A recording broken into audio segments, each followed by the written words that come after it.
Today we will be going through 3 incredible now declassified projects for lunar colonization from the 50s and 60s, including everything from nuclear reactors inside moon craters to underground metal cities. Some of these extraordinary papers laid the groundwork for later Apollo missions and would even reach the desk of the President of the United States.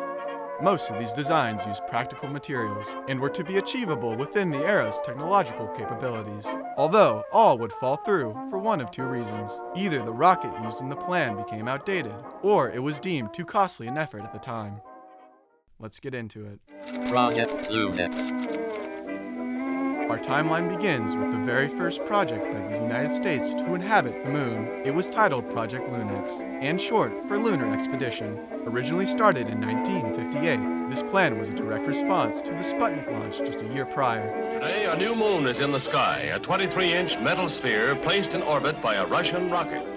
The success of the Soviet satellite caused a crisis-like effect for many Americans at the time. And because this was before the founding of NASA, the United States Air Force was tasked with what to do in response, and more importantly, how to do it before the Soviets. Their first ever proposal was the Lunex project. These papers were the first official timeline for U.S. spaceflight advancement, starting with getting a man into orbit and finishing with establishing a permanent American lunar base. The full plan was incredibly ambitious and hinged entirely upon the new Saturn I rocket, which started its production in 1957. After the plan was deemed feasible by the Air Force, an official timeline was made, which can be seen in the now declassified documents. Starting in April 1965, the Air Force would send a 3-manned vehicle into orbital flight. This prototype of a spacecraft is far more similar in nature to a plane or airship due to the obvious Air Force ties, of course.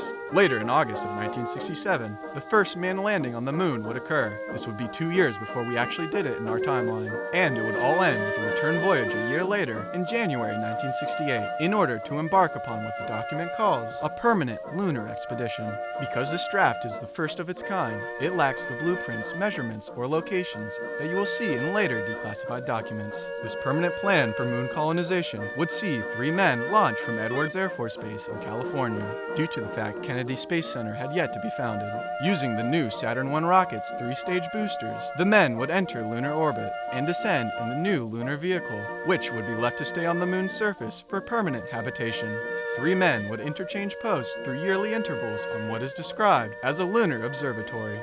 While stationed, their purpose is to explore the scientific and economic capabilities of the moon. The small 3-man station was then estimated to grow into a 21-man expedition facility, despite the fact a spot for the base had yet to be chosen. Just to highlight how early this project was in the world of spaceflight, the word astronaut had yet to be popularized. So the document describes the men as aerospace crew, and anytime the Saturn I rocket is mentioned, it is prefaced with liquid or solid fuel, because at the time there was still an argument over which would be most effective. We of course eventually went with liquid fuel. Although a majority of Project Lunex was scientific in nature, the project ends with a warning highlighting American concerns over the recent Soviet space advancements. It states, "The Soviets do not differentiate between military and non-military systems," which is why also included was a plan to establish what is described as space weapon systems by the early 1970s on the moon. The papers do not specify what weapon exactly, but regardless, the plan ends here. Project Lunex was the first American moon-based plan, but ultimately was terminated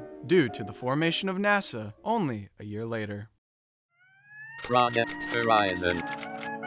In 1959, the Army got a little jealous of the Air Force and published their very own moon-based report. Unlike the Lunex plan, which was a broad timeline, this draft would focus entirely on the primary goal of establishing a permanent American lunar outpost for the Soviet Union.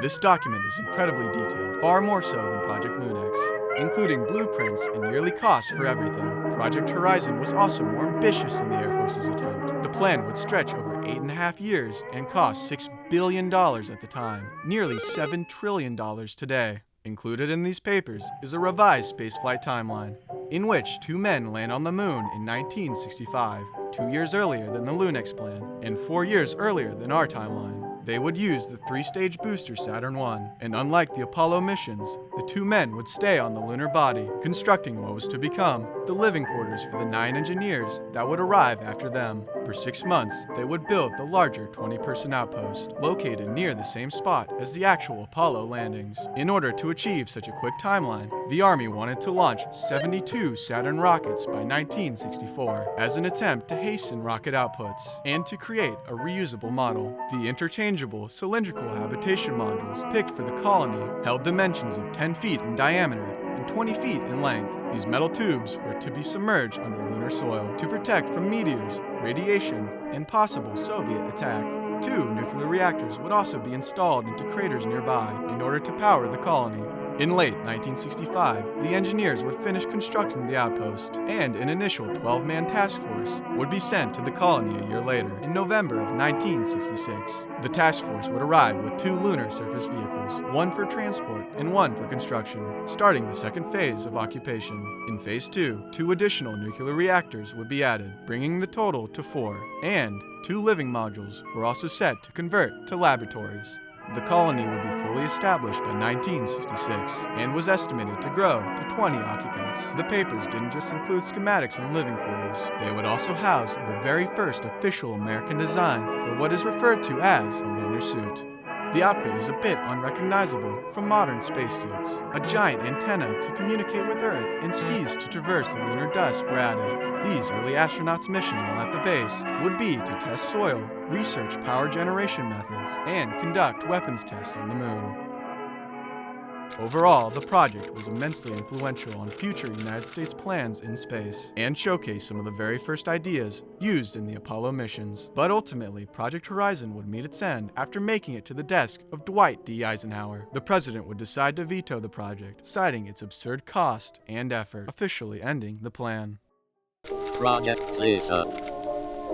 Short for Lunar Exploration Systems from Apollo, LESA was originally included with the very first versions of the Apollo plans. In 1963, NASA contracted Boeing to construct several 25,000-pound metallic modules designed for permanent lunar habitation. The LESA hub module was made to be ever-expandable and hold enough room to occupy 3 men. Although, unlike the first 2 plans, this habitat would be above the ground. Timeline detailed by NASA would see the newly invented Saturn V rockets take an unmanned LESA pod out of Earth's atmosphere and into lunar orbit, where it would be delivered and left on its lunar landers for cost effectiveness. The 3 men sent would conduct a 90-day study to test the capabilities of permanent habitation with the LESA modules. If the 90-day study succeeded, more LESA modules would be sent to the moon and begin multiplying across the lunar surface, creating a lunar city for the first time in history.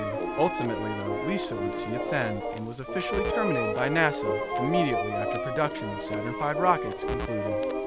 That is all for my 3 declassified moon-based plans from the 50s and 60s. Overall, a majority of these documents contain incredible imagery, ambitious timelines, and incomprehensible costs. Despite these early plans falling through, today the hope of a lunar outpost for humanity has been revived thanks, of course, to the efforts of NASA's Artemis project, which is set to finally return humanity to the lunar body. Thanks to early designs and concepts detailed in these papers, man has made it to the moon and is set to return.